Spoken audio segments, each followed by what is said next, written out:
Ipikit mo lamang ang iyong mga mata upang hindi siya makakakain o hindi siya makakatulog hanggat hindi kanya nakakausap. Hello mga guys, kumusta kayo? Panibagong araw, panibagong video na naman tayo. And sa araw na ito, isa na namang video ang aking tuturo sa inyo, simpleng gabay o simpleng pamamaraan na makakatulong sa atin. At bago ang lahat, gusto ko lang mag-disclaimer sa mga taong hindi naniniwala at hindi gusto ang mga kagaya nitong video. Please skip this video at maghanap kayo ng videos na gustong gusto nyo dahil ang video na ito ay para lamang ito sa mga taong naniniwala and gusto mag-try. Sa lahat po ng mga nagko-comment dito sa aking video, dito sa loob ng aking channel, mag-ingat sa lahat ng mga nagre-reply sa inyo na dinadala kayo sa kanilang WhatsApp in Emo app upang makaiwas po tayo sa scam dahil sa ngayon po ay napakarami pong ginagawang modus po at nagko-comment po dito sa ating mga videos upang kayo po ay mapupunta sa kanila at hinihingaan po ito ng bayad. Ang paggawa po ng isang ritual ay wala po itong bayad. So, ayun po. Gusto nyo ba na hindi siya makakakain o hindi siya makakatulog hanggat hindi kanya nakakausap? Lalo na kapag kayo ay LDR sa isa't isa. Kapag kayo ay LDR sa isa't isa, kailangan natin ng makakausap palagi or kailangan natin ng ating partner na lagi natin makakausap o lagi natin bigyan ng panahon o time ito.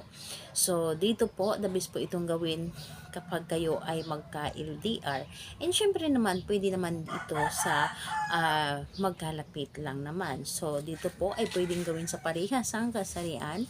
Babae ito babae and lalaki ito lalaki. And syempre naman sa ating babae at lalaki na mag-partner. And ngayon po,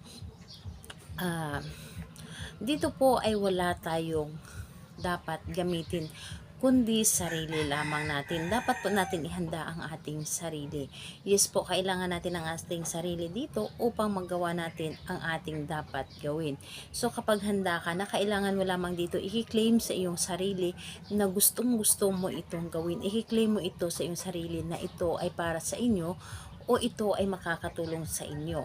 So, dito po ay mararamdaman ninyo ang isa sa mga ritual na gusto ninyong gawin na para po sa inyo dahil kayo po mismo ay makakaramdam na para bang hinihila kayo na gawin mo ito.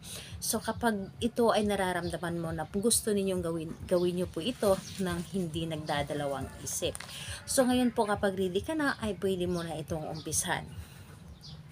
Ang gagawin mo dito ay napakadali at napakasimple lamang. Bago ka matulog sa